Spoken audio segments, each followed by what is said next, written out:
What's going on, everybody? It's Joel here, and today we're going to be doing a review on a product that I've had for a really long time and I've just never reviewed for whatever reason, and that is my squat rack, which is the Rogue SML-2 squat pull-up rack.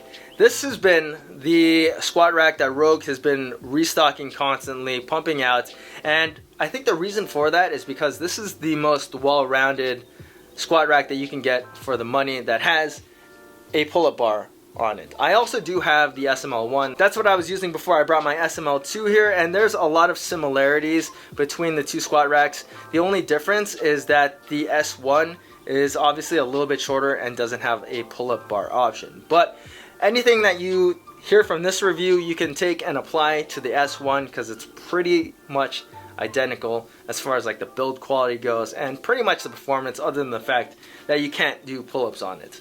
The uprights for the SML-2 are 3x3 inch 11 gauge steel tubing, and then the base is 2x3 11 gauge steel tubing. The upright height is 90 inches, but then you also have to factor in the fact that the base is another 2 inches, so the total height is 92 inches tall. The width is 49 inches wide, and then the depth is 48 inches. So almost a 4x4 footprint. It's a little bit wider than it is long, and I haven't really had an issue with that. There are some times on occasion where I'll be unracking my bar and then I'll kind of turn and hit the sides of the squat rack, but it's never really bothered me all that much. The hole spacing is 2-inch spacing throughout the squat range.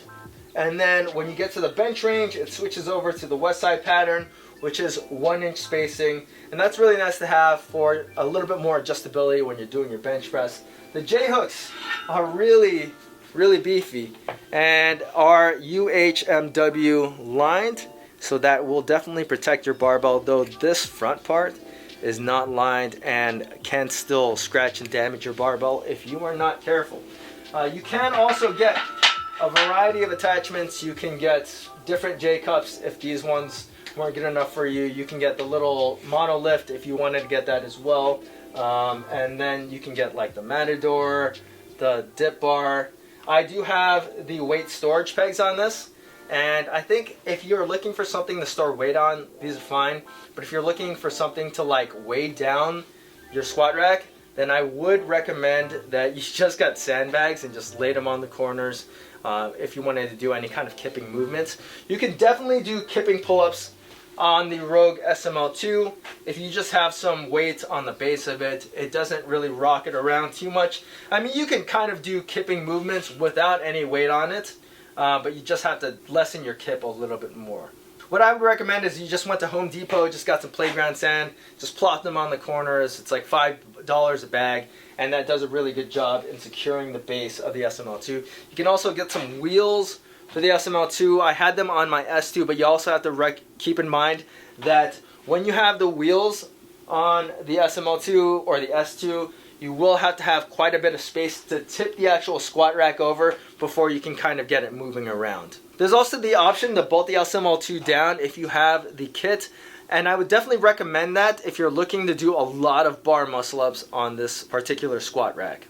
And it is a pretty beefy 166 pound total weight. When you go to purchase your SML-2, you get the option between a skinny fat pull-up bar or just a standard pull-up bar that's coated. It's 1 1/4 inch thick, and that's what I got personally. I am 5'9", and if I tippy toe, I can reach the pull-up bar. It's only one down from the highest adjustment. So if you are any taller than like 6 feet, you might not be able to kip on this, but personally I can kip on it just fine. If you're not looking to kip at all and you just wanted to have a little bit more adjustability with your grips, then go with the skinny fat pull-up bar option. But personally, I would just recommend the single pull-up bar option because I think it's a little bit more versatile and it's a little bit more adjustable. The hardware on this squat rack is 5/8 inch hardware. You will need a 15/16 socket to adjust this, and it's really easy to do. It does come with all the hardware to put this thing together, but you will need your own socket and wrench. It takes about 20 minutes. Like I said, it's very easy to do. It just helps to have a second person to help you hold up the uprights when you're putting it on to the base of the squat rack. The squat rack has a 1,000 pound weight capacity, which should be plenty for pretty much anybody that uses this. I've put 430 pounds on this for my squat without any issues. Like I said, I'm able to kip on this pretty easily with just putting like a 45 on each of the front corners and then like a sandbag on the back side. I honestly think that if I wanted to do bar muscle ups on this without securing it down to the ground, that would be fine as well. But I would definitely recommend having more than a few sandbags on the base of the SML-2 when you're doing so. I think a lot of things from Rogue are good. Some things are a little bit overhyped, but the best things that you can buy from Rogue are definitely their steel products.